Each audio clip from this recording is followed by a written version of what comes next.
Good morning, all. Welcome to this Thanksgiving Day edition of the cruise news that you can use. And all of you that follow me that are in the U.S., wanted to wish you all a happy Thanksgiving. First story today, MSC had to divert the ship for a little, the MSC Seaside for a little while. That's caused a port change. So yes, Tuesday, MSC Seaside was enjoying a nice quiet sea day when they had Ilya wants to say hello. They had a medical emergency on board, and that changed pretty much everything for this cruise, because of the situation with the person. They had to basically turn around and sail back the way they had come for a couple of hours, so that the Coast Guard, so that they'd be close enough that the U.S. Coast Guard could send a helicopter to pick up the person that was critically ill. They were able to pick up that person, get that person off the ship, headed to a hospital to take care of them.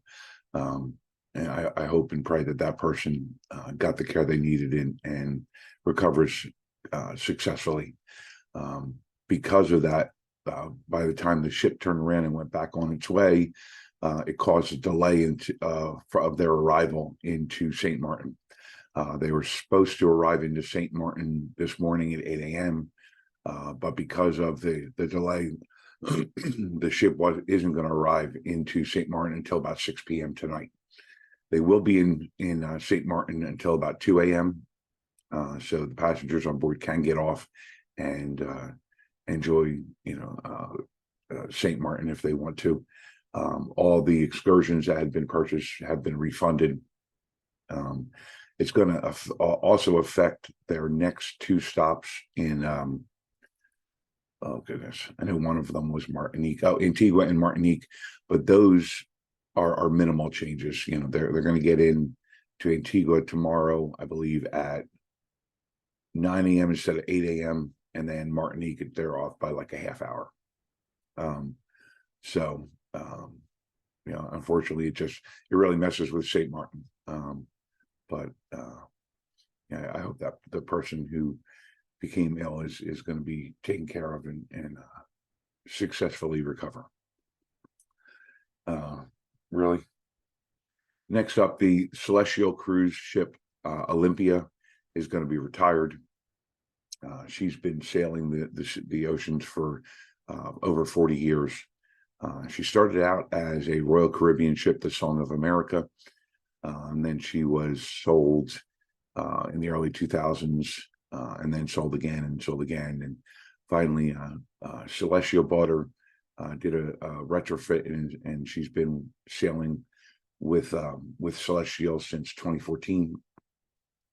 But unfortunately, as is true of pretty much any cruise ship, the cost of maintaining her and retrofitting her has gotten to the point where it's cost prohibitive. So they're going to scrap her, and haven't said how they're exactly going to do that. If she's going to become a coral reef somewhere, if she's just going to sit in a shipyard somewhere and rust, or what they're going to do with her. But her days of sailing end at the next month, at the end of 23.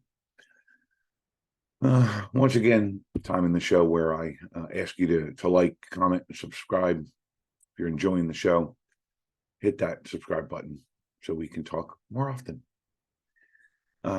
This next story is actually pretty cool. So two seaborne ships meet in the Antarctica, for the first time. The seaborne expedition ship, the Pursuit, is sailing on her maiden season, and the second newest seaborne expedition ship, the Venture, is in her second season in the Antarctica. And these two ships met the other day at the entrance to Nico Harbor in Antarctica for the first time. They actually sailed side by side for a little while, and the crew and passengers were able to toast the other ship's successful season. Thought that was actually kind of pretty cool. And then last story of the day, the Port of Galveston is reporting a pretty successful season. They had over 1.5 million cruise visitors and 360 cruise ship sailings during the year.